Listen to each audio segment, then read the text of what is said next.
બોલ ભીલભજન મહાદેવની આ મિત્રો બામણાસા ગામને આંગણે અને સંત શિરોમણી એવા બ્રહ્મચારી બાપુ મકરદાસ બાપુ અને ભીલભજન મહાદેવના સાનિધ્યમાં સરસ મજાનું ભાગવત જ્ઞાન યજ્ઞ અને શિવ મહાપુરાણ આવા પ્રસંગે મેળા હોય ત્યારે દ્વારકાધીશ કૃષ્ણ કનૈયો आज એને એવી બંસરી બજાવતો હોય અને ઈ બંસીનો નાદ સુણી અને અમારી ખેલી ગોપીઓ આવે ત્યારે કૃષ્ણ કનૈયાને શું કહે ઓ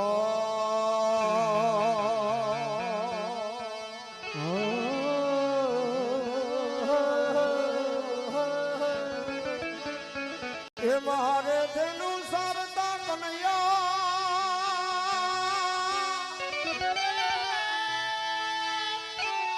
એ વાલા બેના ગાતાઈગી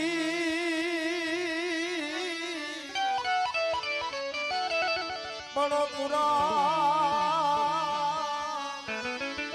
ઓહો ભવની અમે કેમ વિહરીએ સામળા હે ઠાકોર એમ પુરા ભવની અમે કેમ વિહરીએ સામળા અને ઈ યમુના કિનારે જલ ભરવા જાતી હોય ત્યારે કૃષ્ણ કનૈયાને શું કહે એ યમુના ના પાણી ગયા રે કાનન જોયા યમુના ના પાણી ગયા રે કાનન જોયા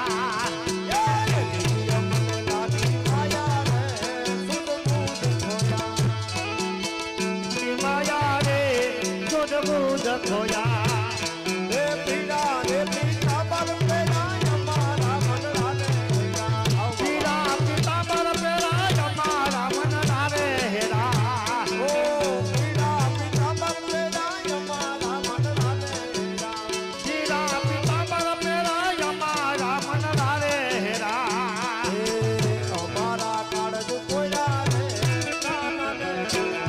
हमारा काळज कोयला रे कानाने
જોરદાર તાળીથી નારાયણ બાપાને વધાવો. મિત્રો બોલ ભીડ ભજન જ્યારે ભીડ મહા ભજનમાં બાપુને હયાતમાં સપ્તાહ હતી હા. ત્યારે મારી કદાચ 7 વર્ષની કે 9 વર્ષની એ આડોગાળો છે એ ઉંમર હતી. ત્યારે કાન બનીને હું રમતો હતો વાહ વાહ વધાવો ભાઈ તાળીથી અને વધાવો. બાપુ બેઠા હતા. એવું બાપુનું મકનદાસ બાપુનું મને શેરો અત્યારે બાપુ છે એમાં દેખાય છે. ભાઈ ભાઈ વધાવો. આ ખરેખર ધન્યવાદ છે હો. આ બાપુ જેવો સ્વભાવ એવા જ બાપુ મકનદાસ દર્શન કરેલા મેં. અને ખૂબ ખૂબ આવજો. તમારે માથે ખૂબ બાપુની દયા છે.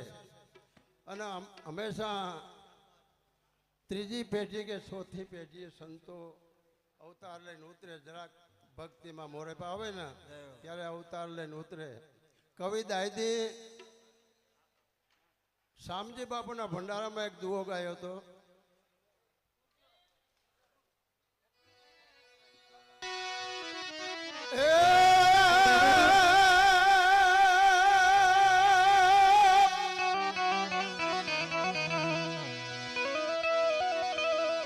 ત્યાં ગંગા અને ત્યાં ગોમતી અને ત્યાં કાશી ને કેદાર,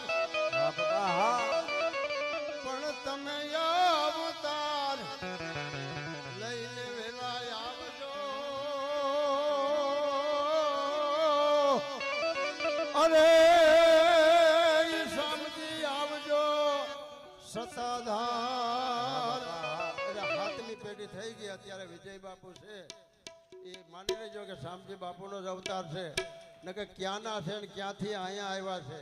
ભાઈ ભાઈ એમ આ બાપુ તો ગામના જ છે અને ગામમાંથી તમને એક હીરો મળી ગયો. ખૂબ ખૂબ બામણા ગામના ધન્યવાદ. હમદભાઈ અરે તમને જેવા મારો રે હાલો